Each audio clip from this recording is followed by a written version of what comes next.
Just 2 years ago, one of the biggest media mergers in history created an absolute titan, Warner Bros. Discovery.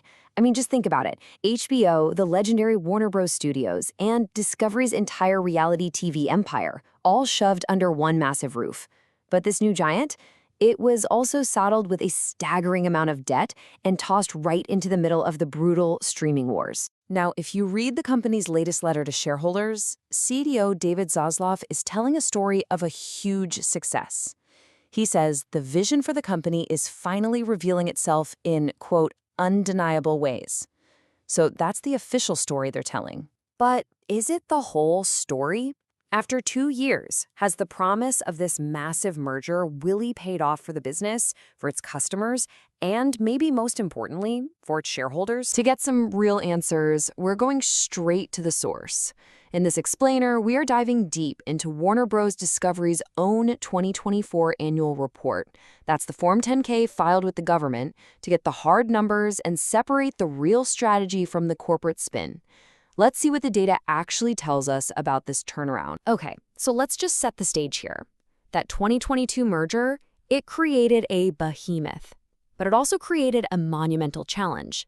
How do you take this sprawling, debt-heavy giant and somehow forge it into a lean, profitable, modern company that's actually built for the future? So the absolute cornerstone of their strategy was a pretty radical pivot in the streaming wars. For years, you saw companies just burning billions of dollars chasing subscribers at any cost.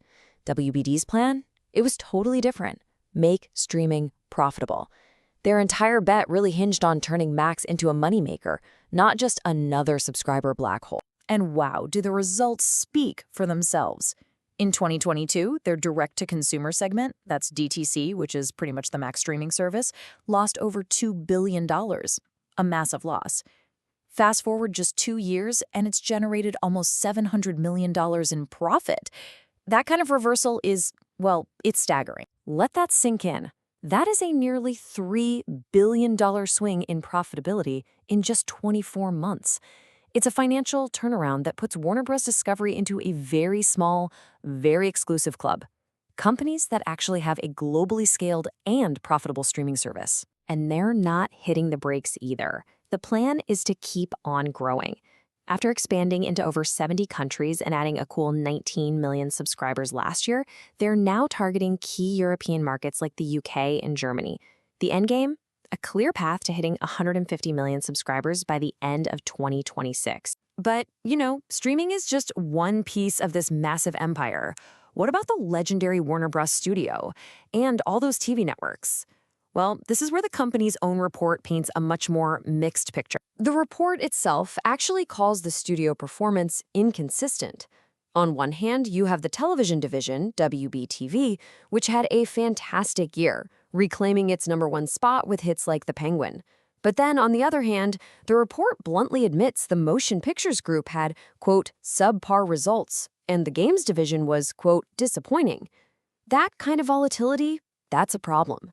Blockbuster movies and hit games are supposed to be the reliable engines for the entire company. And then you've got the traditional cable networks, TNT, TLC, CNN. Everyone knows that linear TV is in decline, so the strategy here isn't about some crazy growth plan. The 10K calls it defending and optimizing. That's corporate speak for treating them like cash cows. Just manage them smartly, squeeze every dollar of cash you can out of them, and use that money to fuel the other parts of the business. So we've seen the strategy for streaming, for the studios, and for the networks. But does it all add up? This is where we get to the bottom line, the hard financial numbers that really reveal the true health of the company. Okay, to really understand the financials, you got to know one key term, free cash flow, or FCF. The absolute easiest way to think about it is like a company's take-home pay. After all the bills are paid, after all the necessary investments are made, this is the actual cash left sitting in the bank. And this number is so critical because it's the money they can use to attack that mountain of debt. So how did they do? They generated a massive $4.4 billion in free cash flow in 2024. This proves that the turnaround isn't just some accounting trick on paper. Their strategy is generating a tremendous amount of actual, real, spendable cash. All right, the second key term is net leverage. Now, this sounds complicated, but it's really just a quick way to measure the company's debt burden. It basically compares their total debt to their annual earnings, and it tells you roughly how many years of profit it would take to pay everything back. For WBD, getting this number down is priority number one. Now, the total debt is still a jaw-dropper, $39.5 billion. But, and this is a big but, they paid down over $5 billion of it in 2024 alone. That brought their net leverage ratio down to 3.8.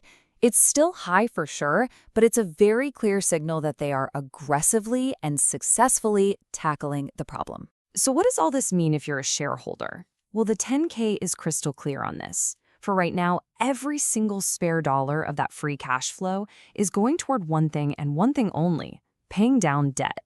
Their target is to get that leverage ratio somewhere between 2.5 and 3.0x. And that means things like cash dividends and stock buybacks. They are completely off the table until the balance sheet is much, much healthier. Okay, so fixing the finances was step one. But the media landscape, it never stands still. So the question is, how is WBD positioning itself for the future, and what major risks are still lurking out there? Well, a big move is planned for 2025. They're reorganizing the whole company into two distinct divisions, one for streaming and studios, and another for its global linear networks. The official reason is to improve strategic optionality. Now, in plain English, this kind of structure could make it a whole lot easier to sell off parts of the company, or maybe even chase another big deal down the road. It gives them options. Of course, the road ahead is anything but smooth, and to their credit, the company is really upfront about the risks in its own report.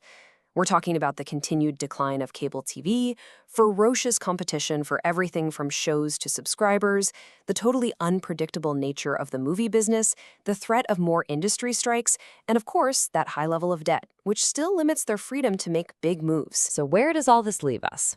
The financial turnaround, which was driven almost entirely by making streaming profitable, is undeniable. It's real. Warner Bros. Discovery has passed its first major test.